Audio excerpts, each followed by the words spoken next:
आपका डेटा कभी डिलीट नहीं होता। और ये बड़ी पुरानी प्रॉब्लम है। आप किसी भी फाइल सर्वर की असेसमेंट कराइए और देखिए कितना मजा आएगा रिजल्ट। मेरे यूट्यूब चैनल पे आपका स्वागत है, जिस पर आज हम बात करने वाले हैं कि डेटा कभी डिलीट ही नहीं होता तो प्राइवेसी नॉर्म्स को फॉलो नहीं करता। रियलिटी क्या है? डेटा कलेक्ट किया और वो डिस्क पे पड़ा। हमने पिछले 20 साल में पता नहीं कितनी असेसमेंट्स की होंगी फाइल सर्वर्स की। सिर्फ 15 से 20% डेटा ऐसा है जो पिछले 6 महीने में टच किया गया, और कम से कम 20 से 25% डेटा ऐसा है जो पिछले 10 साल से टच नहीं किया गया, लेकिन वो है वहाँ क्या कर रहा है? किसी ने उठाया और एक कॉपी बना के रख दी। ये नॉर्म्स भी नहीं थे कि आपका पर्पस खत्म हो गया तो आप डेटा डिलीट कर दीजिए, इसीलिए किसी ने डिलीट करने का रिस्क भी लिया। क्या पता फिर चाहिए हो, बहुत भी मांग दिया तो क्या करेंगे। लेकिन अब वो एक रिस्क है, क्योंकि वो जो डेटा है 10 साल पुराना जिस पे आपका ध्यान नहीं है, अगर वो भी ब्रीच होता है तो जिम्मेवारी आपकी है। और एक्चुअली प्राइवेसी की नॉर्म ये कहती है पर्पस खत्म, डेटा डिलीटेड। कंप्लायंट होने से पहले का कलेक्टेड है, दोबारा नोटिस इश्यू कीजिए जिसमें प्रोविजन दीजिए उनको कि वो आपकी वेबसाइट में आए, आपके पोर्टल में आए, और आके अपना डेटा अगर इरेज कराना चाहते हैं इरेज करा लें, कलेक्ट कराना चाहते हैं जो यूजर राइट्स हैं प्राइवेसी नॉर्म। इनडेफिनेटली आप डेटा नहीं रख सकते।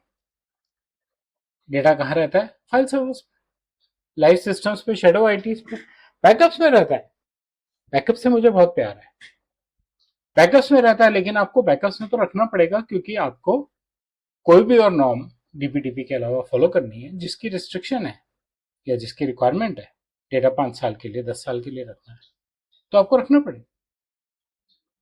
बैकअप कॉपीज भी 5 साल या 10 साल के लिए रखनी पड़ेंगी, आप उनको रिमूव नहीं कर सकते। ओल्ड एक्सपोर्ट डम्प्स क्यों पड़े? शेडो आईटी और ओल्ड एक्सपोर्ट डम्प्स क्यों रखते हैं लोग? क्या फर्क पड़ता है? अगर बैकअप लेके रखा हुआ है तो जरूरत पड़ने पे बैकअप से रिकवर किया जा सकता है ना। और बैकअप की रिकवरी के रिकवरी रजिस्टर में लॉक्स बन सकते हैं कि हमने ये डेटा इस पर्पज से रिकवर किया, रिकवर्ड कॉपी में से ये डेटा यूज करके रिकवर्ड कॉपी डिलीट कर दी। सिंपल, बहुत मुश्किल नहीं है। अगर आपको आसान नहीं लग रहा कोई बात नहीं, लेकिन बहुत मुश्किल भी नहीं है।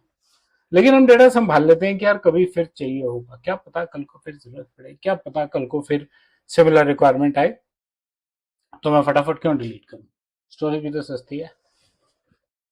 गलत बात है, ऐसे नहीं होता। डीपीटीपी नॉर्म से कहती हैं कि अगर आपको उस डेटा की उस पर्पस के खत्म होने के बाद किसी और पर्पस के लिए जरूरत है तो आपको रिटेन करने से पहले उस पर्टिकुलर डेटा प्रिंसिपल से, उस पर्टिकुलर यूजर से दोबारा कंसेंट लेना है। क्या आपने ले लिया? नहीं लिया तो क्यों नहीं लिया? और अगर आपका सेकंड पर्पस आज डिफाइंड ही नहीं है तो आप अभी के लिए उस डेटा को डिलीट कीजिए, डेटा दोबारा कलेक्ट कीजिए कंसेंट के साथ। सिंपल। रिटेंशन पॉलिसीज बैकअप की नहीं, लाइव डेटा की बात हो रही है। लाइव डेटा की भी रिटेंशन पॉलिसी होनी जरूरी है। डीपीटीपी कहता है पर्पस खत्म, डेटा डिलीट कीजिए। ओनरशिप किसकी है? प्रोजेक्ट ओनर की, प्रोसेस ओनर की, मैनेजर कौन है, एनफोर्स किसने किया है, ये चीजें बहुत जरूरी हैं, आप इग्नोर नहीं कर सकते इनको प्लीज। बैकअप्स इंपॉर्टेंट है, पुराना डेटा प्रिजर्व करना इंपॉर्टेंट है, लेकिन आप प्रिजर्व करके रखिए। रिकवर तब कीजिए जब किसी लिटिगेशन के लिए जरूरत है। रिकवरी रजिस्टर में लिखिए, लिटिगेशन के ऑडिटर से अप्रूव कराइए कि लिटिगेशन के लिए डेटा चाहिए, कंप्लायंस के लिए डेटा चाहिए, इसलिए मैं रिकवर कर रहा हूँ। रिव्यू कीजिए, आपके पास टिप्स भी होंगे। आपके पास 20 साल पुरानी टिप्स पड़ी हैं, जबकि आपकी डीपीटीपी तो छोड़िए, जिस इंडस्ट्री में आप काम कर रहे हैं उसकी नॉर्म ही 7 साल की है, तो 20 साल की टिप्स क्यों पड़ी हैं? 7 साल से पहले की टिप्स डिलीट कर दीजिए। रियल रिस्क क्या है? आप डेटा को एक्सपोज कर रहे हैं बिना किसी पर्पस के, कोई बिजनेस नीड नहीं है, रखा हुआ है, रिकवरी के लिए भी अवेलेबल है, यही एक रिस्क है। डेटा एक्सेसिबल है और उसका ब्रीच होना बहुत आसान है क्योंकि किसी का ध्यान नहीं है उसको मैनेज करने में। रिटेंशन एक ऑप्शनल पर्पस नहीं है, रिटेंशन बहुत इंपॉर्टेंट है। डीबीडीपी एक्ट कह रहा है पर्पस डिफाइन करने के साथ साथ रिटेंशन डिफाइन करनी जरूरी है। डेटा की नीड खत्म हो जाए, डेटा को डिलीट करना जरूरी है, नहीं तो आगे रिटेन करने के लिए नेक्स्ट पर्पस और नेक्स्ट पर्पस का कंसेंट जरूरी है। आप अकाउंटेबल हैं, आप भाग नहीं सकते, आप अपनी जिम्मेवारी को छोड़ नहीं सकते।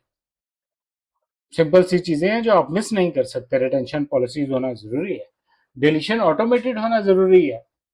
ई कॉमर्स के लिए तो बोल दिया उन्होंने कि 3 साल से अगर कस्टमर ने आपके साथ बिजनेस नहीं किया आप उसकी इंफॉर्मेशन डिलीट कर दीजिए। कैसे करेंगे? पूरी डेटाबेस थोड़ी डिलीट करेंगे। आपके सिस्टम में ऑटोमेटेड तरीका होना चाहिए जो लॉग भी बना दे कि भाई आज मैंने इन कस्टमर्स की इंफॉर्मेशन, ओ इन की, आज मैंने इतने कस्टमर्स की इंफॉर्मेशन डिलीट की है क्योंकि आज इनको 3 साल हो गए इन्होंने कोई ट्रांजेक्शन नहीं की। और अपने सिस्टम्स को, अपने पास पड़े हुए डेटा को पीरियडिकली रिव्यू करना जरूरी है। डिलीशन अवॉइड करना अच्छी बात नहीं है। आपको लगता है आप डेटा लूज कर जाएंगे, आपको लगता है आपकी प्रोसेस की ओनरशिप खत्म हो जाएगी, आपको लगता है कि कोई डिसिप्लिन नहीं रहेगा, लेकिन डिलीट करने से रिस्क और ज्यादा बढ़ेगा। इसलिए ध्यान से डिलीट कीजिए, क्लियर रिटेंशन पॉलिसी रखिए। डिलीट वो कीजिए जिसका पर्पस खत्म हो गया। और जैसा मैंने कई बार कह दिया इसी वीडियो में, अगर आपको उसको दोबारा यूज करना है तो अगले पर्पस के लिए रिटेंशन पॉलिसी डिफाइन करके दोबारा कंसेंट लीजिए। मुद्दे की बात यह है कि पुराना डेटा एक एक्टिव रिस्क है, आप उसे यूज नहीं कर रहे लेकिन आप उसे होल्ड कर रहे हैं और आप उसके लिए रिस्पॉन्सिबल हैं, कोई और नहीं। इस बात का ध्यान रखें। आपका डेटा कभी डिलीट नहीं होगा, गलत है। आपकी डेटा फिड्यूशरी को आपका डेटा पर्पस खत्म होने के बाद डिलीट करना चाहिए, नहीं तो रिस्क है। डेटा फिड्यूशरी के लिए समझना जरूरी है। बात हमेशा 250 करोड़ की नहीं होती, बात रेपुटेशन की भी है।